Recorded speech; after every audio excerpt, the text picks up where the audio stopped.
This channel does not promote any violence, harmful, or illegal activities. All content provided by this channel is meant for an educational and information purpose only. মুখ্যমন্ত্রী একেবারে আমাদের ভাওতা দিয়েছেন আবল তাবল মিথ্যা এটা ওটা ভুল চাং দিয়ে বোঝানোর চেষ্টা করে এটা মিথ্যে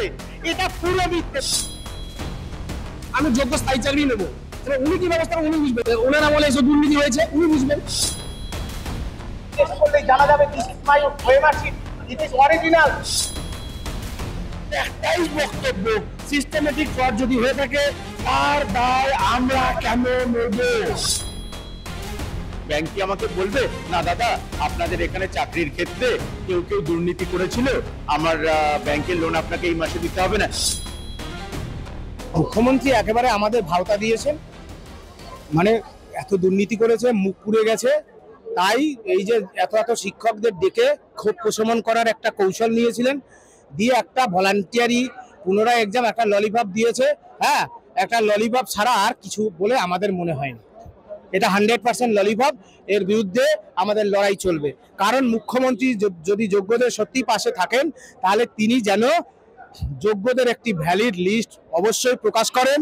এবং সেই ভ্যালিড লিস্ট প্রকাশ করে সুপ্রিম কোর্টের রায় পুনর্বিবেচনা করেন এবং এসএসসির অফিসিয়াল ওয়েবসাইটে মিরর ইমেজ প্রকাশ করেন বাকি যা হবে সব নাটক বাংলার এই যে এই প্যানেলের যারা যোগ্য শিক্ষাকর্মী শিক্ষক আছে সবাই এটা বুঝে গেছে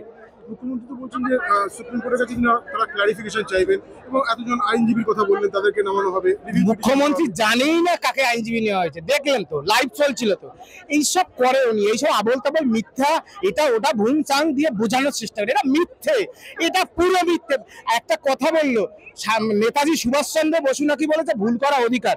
আর এই এত ভুল করে সকাল থেকে সন্ধ্যে 24x7 সব সময় ভুল করে এই সব কথা চালাচ্ছে বাংলার শিক্ষকদের সাথে কারা এরা উচ্চ শিক্ষিত আমরা উচ্চ শিক্ষিত ছেলে যে সে ছেলে নয় এই প্যানেলে আমরা হচ্ছে যোগ্য থেকে যোগ্যতম সেই ছেলেদের সাথে বলছে ভুল করা একটা অধিকার সংবিধানের কোন পাতায় লেখা রয়েছে আমরা সংবিধান জানি না এই সব কথা চালাচ্ছেন মুখ্যমন্ত্রী এর বিরুদ্ধে কঠিন লড়াই হবে আপনারা প্রস্তুত থাকুন মিডিয়াকে বলবো এই যে যোগ্য শিক্ষকদের যে যন্ত্রণা তাদের যে সর্বহারা অবস্থা এই জিনিসটা আপনারা প্রচার করুন আমাদের পাশে আজকে আমি যে স্কুলের শিক্ষক সেই স্কুলের ছাত্রছাত্রীরা এত বড় মিছিল ওই এলাকার মানুষ কোনোদিন দেখেনি খোঁজ নিয়ে দেখুন সেখানে আমার ছাত্রছাত্রীরা মিছিল বার করেছে সুতরাং এটা আসবে বাংলার যোগ্য শিক্ষকদের পথে বসিয়ে দেওয়া এতদিন ধরে পড়েছি আমার হৃদয়ের ছাত্রছাত্রীরা তোমাদের এই মিডিয়ার মাধ্যমে জানাচ্ছি তোমাদের আমার অশেষ কর্নিশ তোমাদের মতো ছাত্রদের আমি পড়াতে পেরে আমি গর্বিত আমি আমার হচ্ছে মুর্শিদাবাদের মোহাম্মদপুর হাই স্কুল হ্যাঁ আমি 2016 ক্যান্ডিডেট আমি 2016 পরীক্ষা দিয়ে চাকরি পেয়েছিলাম আমার নিজস্ব ওএমআর আমার কাছে আছে আপনারা দেখতে পারেন এটা আমার নিজস্ব ওএমআর আমি ওএমআর চাকরি পেয়েছি ঠিক আছে তত আমি যোগ্য সুপ্রিম কোর্ট বারবার বলেছে যোগ্য এবং অযোগ্যতা লিস্ট দিন আমরা চাইছি যোগ্য এবং অযোগ্য লিস্টটা লিডিং যে নিউজ পেপার ওয়েস্ট বেঙ্গলের বর্তমান আনন্দবাজার পত্রিকা প্রতিদিন যুগসংখ্যা এই নিউজ পেপার যোগ্য অযোগ্য বিভাজন করে দেওয়া হোক তাতে আপনি আপনার পাশের বাড়ির ছেলেটা যোগ্য না অযোগ্য আপনি জানতে পারবেন আজকে মুখ্যমন্ত্রী বললেন যে আপনারা আপাতত কাজে যোগ দিন ভলান্টিয়ারি সার্ভিস দিন এই বিষয়ে আপনারা দেখুন ভলান্টিয়ার সার্ভিস আমরা দেবো না যেহেতু আমরা যোগ্য সেখানে ভলান্টিয়ার সার্ভিসে কোনো প্রশ্নই আসে না আমরা আমাদের চাকরি ফেরত চাই আমি তো অযোগ্য নই আমাকে প্রমাণ করার জন্য অযোগ্য আমি যখন যোগ্য আমি ভলান্টিয়ার সার্ভিস দেবো কেন আমি যোগ্য স্থায়ী চাকরি নেবো সেটা উনি কি ব্যবস্থা উনি বুঝবেন ওনার আমলে চাকরি ওনার আমলে এসব দুর্নীতি হয়েছে উনি বুঝবেন সেখানে তো আমি দায় নিতে যাবো কেন বলুন আমি একটা সাধারণ নাগরিক হিসাবে ওনাকে সেটা পথ বার করতে হবে যে উনি কি করে করবেন এবং সেটা খুব দ্রুত সম্ভব আমাদের যে মানে তালির দাগ লেগে গেছে আমাদের এই মানে সার্টিফিকেটে এর দাগ কি করে তুলবো আমরা একটা রাজ্যে একটা এসএসসি হয়েছে ওনার আমলে সেই এসএসসিটাও বাদ হয়ে গেল একটা এসএসসি হয়েছে আজকে 15 বছরের ওনার রাজত্বকালে কি বলবো কতটা তো আমরা হতাশ আমরা কতটা দুঃখিত আমরা যতদিন না পর্যন্ত চাকুরি আমাদের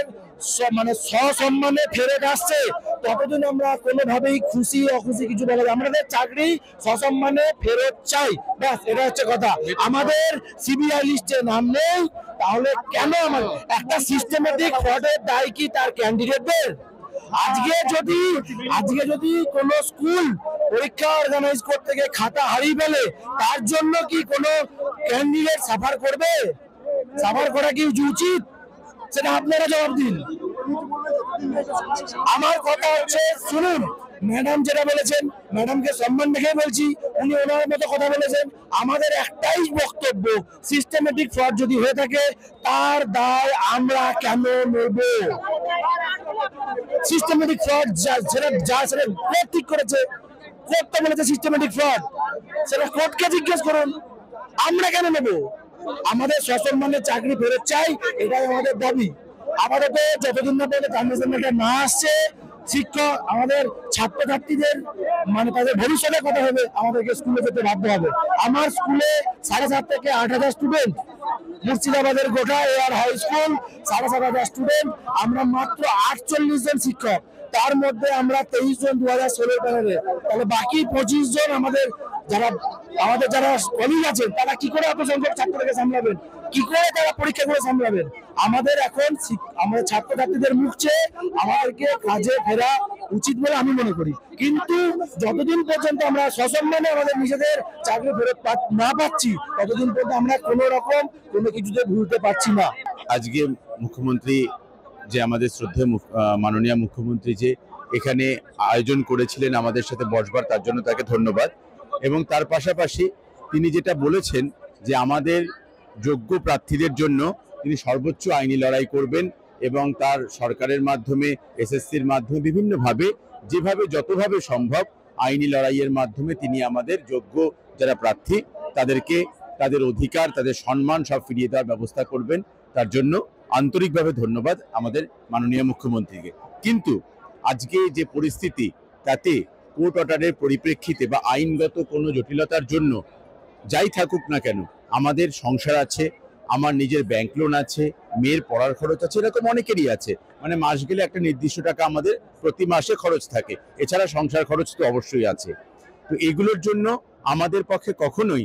এরকম কোনো জায়গায় কাজ করা সম্ভব নয় যেখানে আমাদের ভলেন্টিয়ারি সার্ভিস বা স্কুলে স্বেচ্ছা সেবক হিসাবে কাজ করতে হবে। কেন আমাদের ওই মায়নাটার উপর আমাদের ডিপেন্ড করছে আমাদের ব্যাংকের লোন, না হলে আমাদের ফ্ল্যাট নিলাম হয়ে যাবে, না হলে ডিপেন্ড করছে আমার মেয়ের স্কুলে পড়াশোনা। এরকম আমার শুধু নয়, আমাদের প্রত্যেকেরই এরকম বার্ডেনগুলো রয়েছে বা এরকম আমাদের রেসপন্সিবিলিটিস রয়েছে, তার পাশাপাশি সংসার খরচের খরচ রয়েছে। তো আমাদের পক্ষে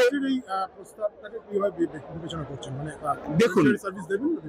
ভলেন্টিয়ারি সার্ভিস এই ওয়ার্ডটা যদি থাকে, আমি ভলেন্টিয়ারি সার্ভিস দিলে ব্যাংক তো আমাকে ভলেন্টিয়ারি সার্ভিস দেবে না। ব্যাংক কি আমাকে বলবে না দাদা আপনাদের এখানে চাকরির ক্ষেত্রে কেউ কেউ দুর্নীতি করেছিল, সেই দুর্নীতিগুলোর জন্য আপনাদের চাকরি গেছে, তাই জন্য আপনাকে আমরা ভলেন্টারিলি দিচ্ছি, আমার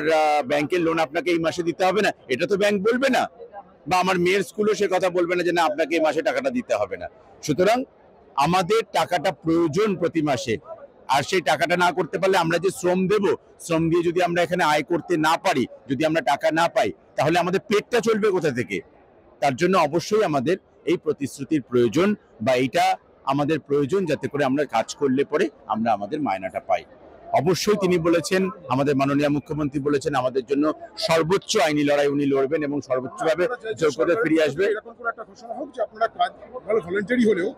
না ভলেন্টারি হলে না, কাজ করলে আমরা তার যে মায়না আমরা পাই সে মায়না আমরা পাবো, এইটা আমরা চাই। ভলেন্টিয়ারি সার্ভিসের ব্যাপার নয়, যে কাজ আমরা করছি সে কাজ করব এবং সেই কাজের মায়না পাবো, এবং তাতে কোর্ট অফ কন্ডেম হয়ে কোনোভাবে এরকম আসবে না যে পরে আমাদের মায়না কোর্ট অফ কন্ডেমের জন্য ফেরত দিতে হবে। অযোগ্য না আমরা, আমাদের পূর্বের মায়না ফেরত দেওয়ার কোনো ব্যাপারই নেই। এটা আবার আপনারা এটাকে কেটে করে দেবেন না, আমার মায়না ফেরত দেওয়ার কথা বলছি কেন? আমি অযোগ্য নই, আমার মায়না ফেরত দেওয়ার এই বছরের কোনো ব্যাপার নেই। কিন্তু এই কোর্ট অর্ডারের পরে আমরা হয়তো কাজ করলাম, মায়নাও পেয়ে গেলাম, 6 মাস পরে আমাদের মায়না ফেরত দিতে হলো, এই জিনিসটা আমাদের পক্ষে সম্ভব নয়। কেন? আমাদের প্রতি মাসে বার্ডেন রয়েছে, তো আমরা কাজ তখনই করতে পারবো যখন আমরা তার জন্য আমাদের প্রয়োজনীয় পারিশ্রমিকটা পাবো, যেগুলো আমাদের অন্যান্য জায়গায় দিতে হবে।